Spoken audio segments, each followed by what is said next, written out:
Entertainment has been and always will be a priority to the human mind. For centuries, humans have searched for countless methods to keep their overactive minds at ease. Today, entertainment comes as easy for humans as breathing. An average person is always carrying a computer in their pocket. Systems where a person can enter a different reality are widely owned and operated. We could read virtually every book in the world with the internet. With so many options to release ourselves from the harshness of reality, we do not often think about what life was like without them. What did people do before they could walk 10 steps and run into a TV? When did we even get to this point? Well, the answer is simple. It started with the motion picture. Life in the 1800s was hard for the average working-class citizen. Many worked long hours in often harsh conditions. This physically demanding lifestyle led to a high mortality rate. There was little chance for formal education, and what education there was had to be paid for. Life was not all bad either. People would live in strong communities where they all knew each other and supported each other when times were hard. Life was dominated by work and the constant struggle for survival. The Industrial Revolution was a period of scientific and technological development in the 18th century. It transformed largely rural societies, especially in Europe and North America, into industrialized urban ones. Goods that were painstakingly crafted by hand started to be mass-produced in mass quantities thanks to the introduction of new machines and techniques in textiles, iron-making, and other industries. The Industrial Revolution started during the 1830s and the 1840s in Britain, but soon spread to the rest of the world. After the first Industrial Revolution, there was a second period of revolution that took place from the late 19th century to the early 20th century and contained many great inventions.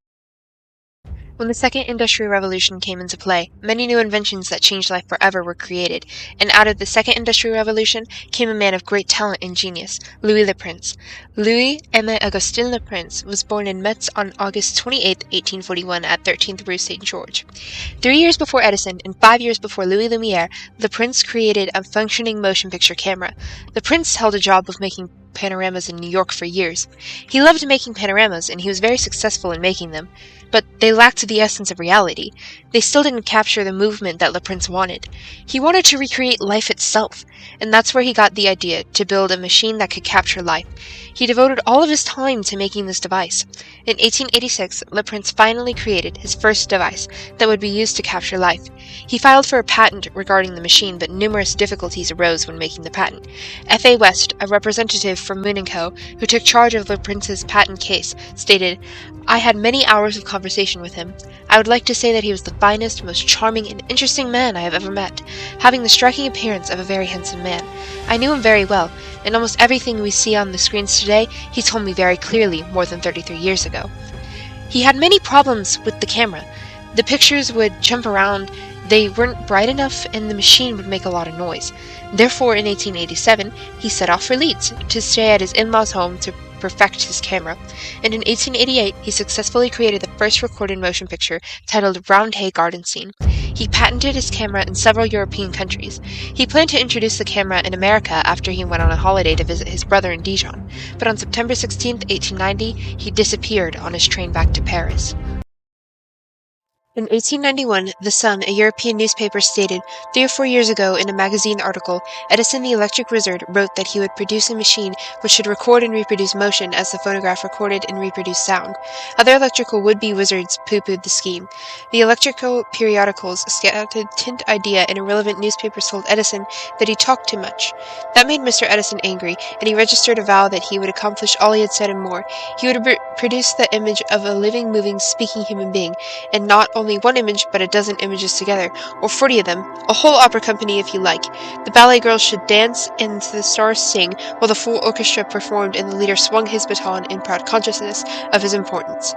Little did the newspaper know that also 3 or 4 years ago, the task was already completed by Louis le Prince. Edison worked for more than 3 years after he proclaimed that he would make this device, and finally reached success with his motion picture camera titled the kinetograph. Edison shared his device all across the world, and its popularity grew to unimaginable heights. Over the course of many years, people became fascinated with the motion picture camera, and some decided to improve it. The Philadelphia Record in 1895 stated, "In the taking of photographs for his kinetoscope, Mr. Edison requires a very elaborate plant, built especially for the purpose, but the Lumiere brothers of Paris have simplified the operation to such an extent that it is possible now to take photographs at large numbers and almost indistinguishable intervals. This device is called the cinematograph. The new apparatus can be set so that pictures may be taken at from 15 15 to 50 per second.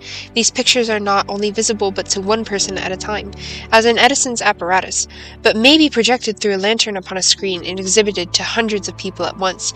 These pictures will present animated scenes lasting from 1 to 3 minutes, so that it is possible to present a scene from a play or from everyday life in the streets, true to nature. The camera shocked many people, and the extent of its abilities were beyond belief. These 3 cameras brought a new age of entertainment to the world: cinema. After the Lumiere brothers' camera was spread across the world, different eras of movie history came into play. One of the first major movements in movie history sprouted in response to World War I, Dadaism. Dadaism started in 1915 in the wake of World War I. Dadaism was an idea that was used in films and many other forms of art. It was started so that artists could communicate their feelings of the outside world. Therefore, Dadaism represented feelings of anti-everything: anti-war, anti-bourgeois, anti-nationalist, anti-establishment, anti-museum, anti-materialism. Dadaists aimed to destroy what was thought of as reasonable and ideal. Dada can mean anything and nothing at the same time. Another major point in motion picture history is the Soviet montage theory. The Soviet montage theory took place from the 1910s to the 1930s. Soviet montage theory was used to explain that you could use the same shot in different pictures, and the meanings of the shots would change depending on which picture you paired with it. It also stated that it mattered what order the shots were in, and that their meaning would change if you put them in a different order. The Soviet montage theory allowed people to express their ideas through film in different ways. You ever wonder why Europe dominated the early movie industry? It was because Thomas Edison sued all American filmmakers into oblivion. He owned a plethora of US patents on camera tech and used them to their full extent. The Edison Manufacturing Company ruled the early American film industry. To escape Edison's legal monopoly, many filmmakers traveled west to Southern California to turn a small town into the movie capital of the US, Hollywood. Many huge points in movie history happened in Hollywood, like in 1927 when the jazz singer ushered out the silent film era by synchronizing sound with a feature film, and the popularity of Hollywood movies exploded. After the silent era came pre-code Hollywood, where cinema became completely illicit. The creativity of pre-code Hollywood was jubilant because everything was uncensored. Movies contained depictions of bootlegging, prostitution, and murder. Luckily, this era didn't last long due to the Motion Picture Production Code, which banned sinful deeds from ever making it to the screen. When pre-code Hollywood ended, the early golden age of film and colors started. Many great films like Casablanca and The Wizard of Oz were created in this era. The Wizard of Oz was groundbreaking with the use of Technicolor. Then came the use of wartime and propaganda films, where countries like the US would use film to promote their military efforts or political ideas. Countries would use cinema as a weapon to influence the thoughts and feelings of its citizens.